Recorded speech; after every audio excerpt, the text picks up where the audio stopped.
What's up, guys? Welcome back to the channel. Thanks for clicking on yet another video from us here at the WingMan University. My name is Nate Hibbert, and today we are continuing on our case study series and actually starting with a new case study that we're doing.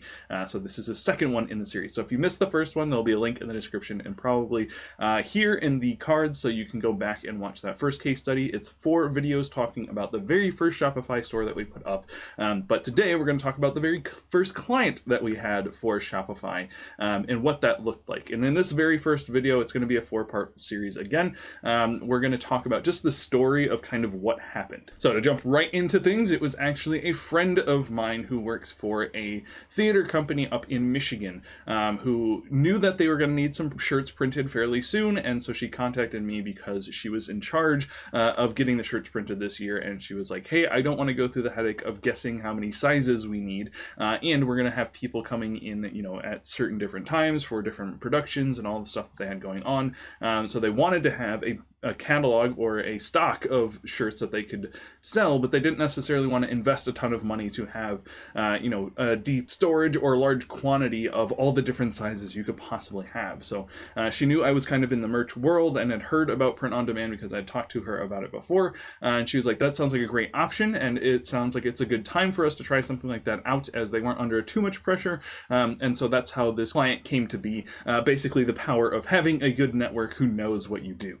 Now, what made this client special and why they were my first Shopify client is because it was, one, just a good timing. It was right around the time that I started learning Shopify for myself and was wrapping up that store that we had just built, the one that we talked about in the last case study. But also, it was the first conversation that I had with them, which I'll explain how, that all got set up in just a second. But it was that first conversation that I had with them that I thought, doing something away from Amazon, our main marketplace, the main place that we were putting up products and for partnerships and all of that stuff, it kind of made sense with the Playhouse. So basically what happened was my friend set up a meeting with the board of this Playhouse. They're also a nonprofit, so that, factored into the way that we did things. But what they were looking to get away from is over ordering shirts or just having a stock room full of all the extra shirts that they didn't sell that season or they didn't need for that play or whatever. So I said, that's perfect. That's like kind of my bread and butter is print on demand. I get to explain what print on demand is, why it's different, and how I think it could help them and all the benefits and kind of my normal sales pitch, which I'm not a great salesman by any stretch of the imagination, but I know the advantages of using print on demand over a traditional screen printing. And it's not to say that's perfect for every situation. So, I definitely do my fair bit of driving to see people and think it's going to be a great thing. And it turns out that traditional screen printing is still the better option for them in their current situation. But I am happy to find the people who see the advantages of print on demand and where it will actually create solutions for them and not cause them more headache, which is a lot of churches and nonprofits and schools with spiritware and things like that I have found personally in my experience. It's probably a good video to do on its own as well, kind of the advantages of print on demand or my sales pitch that I tell people as I'm going to, whenever I'm trying to partner with somebody, like what I think the benefits of print on demand are versus screen printing. And it's not always a perfect fit for everybody, but I think making a video specifically on that is probably a good idea that I will do in the future. Well, back to the story of my amazing friend who got me this opportunity. It was basically the foot in the door for me to talk with the board of this Playhouse and to explain to them what I did and why I thought it would be a good fit for them.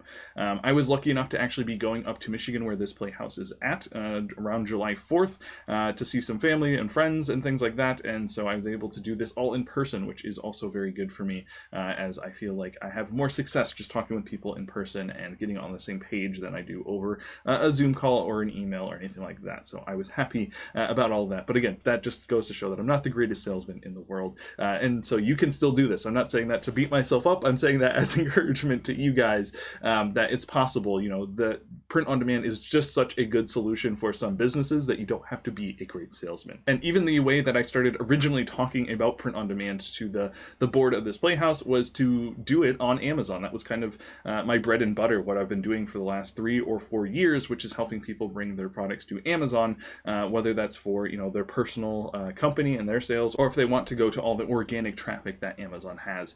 We just found Amazon to be a good marketplace for that. But one of the big things that the Playhouse was concerned concerned about was the actual pricing of the shirt. So they wanted to keep the shirt of the price as low as possible, as this was more for like the crew that was helping the shows and not so much, for sales to make profit off of. And while the prices on Amazon are fine, the specific products that they were asking for, more like winter gear stuff, since they are in Michigan, I was going to have to use a different supplier than just Merch by Amazon, which we were much happier using this other supplier anyways, because they gave us a lot more options.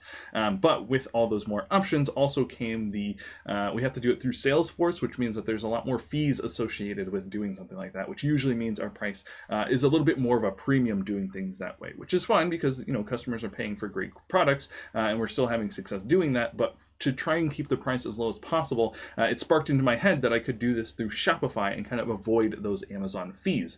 And so, like I said, this was kind of the perfect timing for me, as I had actually done a Shopify store and felt that I had the knowledge at least to figure it out with them. And so I was very clear on that. I was like, hey, we just started doing this thing on Shopify.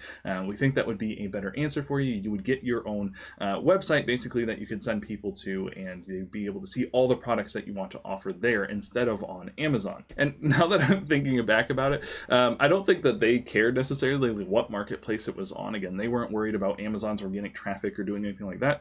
So it didn't make a real big difference, like the link that they were sending people to, or too much of what the store looked like. But I think they just saw the excitement in my face, where I was like, oh yeah, we can avoid some of these fees, and I can use this new skill set that I've been building out for possible future clients, and you could be the first one. And just seeing my excitement and how honest I was being with them about the whole thing, I think they were just happy to know that I would probably work on it a little bit faster, since I was excited about this opportunity. And that was definitely the case for me. I was excited to have new products to be putting up there, new graphics to be working with, and clients that we'd actually be sending to the store, so we could see how all the analytics and the shipping and all of that stuff worked out. Actually, when you have people buying from you on Shopify, that was just exciting for me to think about, and to feel like I had found a good fit for this company, for what they were looking for, the Playhouse, but also for myself to increase my knowledge of Shopify with someone who was willing to give me some wiggle room and wasn't in such a time crunch or like high pressure situation where like, oh, we have to have this thing. It was just like, I think it's time for us to start doing this again. And so yeah, the timing worked out great. And so this first client, to be completely honest with you guys, was fairly easy, but I credit that to my networking and the network that I have in Michigan. This was actually a family friend, so it wasn't like a business colleague or anything, but I had told them enough times that I do merch stuff, and so they did reach out to me, and it created a very easy partnership where it was kind of a win-win for everyone involved, which I'm very happy with. So I know we've talked about networking in the past. We'll keep talking about that in the future, as once again, I'm not a great salesman, but I do have a network who knows what I do, and I'm very willing to just answer questions and talk with people, even if it isn't always going to lead to sales or picking up a new client. I just like to provide information out there, and I have found that that helps me a lot to grow the network that I have, but also increase the chances of something like this happening. So it's not like it was completely random out of the blue. I had talked with this friend a lot about what I did for a living, because they were interested in how I was traveling and doing all this stuff that I was able to do over the last 2 years. And so it did come back to me in the form of, okay, now their work is looking for shirts. They need a new solution. And I was happy to be there and answer the phone as soon as she called. And, like I said, even being there in person, which I think looks a little bit better than the board, than just like email this guy and he'll figure it out with you. Like, I was able to go there, show my face, be very honest with them, and just tell them like, here's a new opportunity, not trying to sell it as, I have this thing completely figured out, and this is the best solution for you.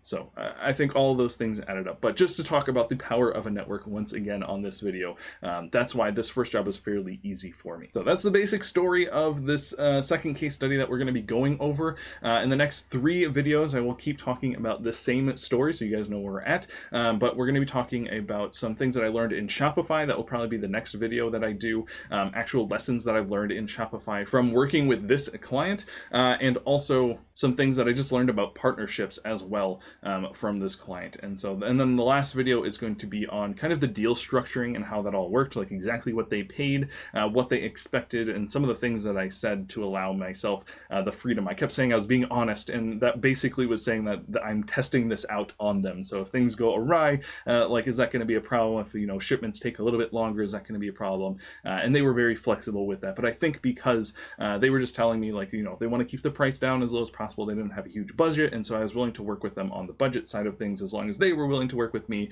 on, you know, kind of figuring out this new solution and this new platform. So it worked out in the end, but we're going to get into all of those details in the next couple of videos. So I appreciate you guys watching this one. If you have any questions as I'm going through this particular case study, please let me know. I'm more than happy to answer you know, more questions about this, but I don't want to just keep blabbing on and on about you know, one thing. I think just getting to the root of the problem, and then in the next couple of videos explaining some of the details about how this actually worked on Shopify is good. So I appreciate you guys, but until the next video, see you around.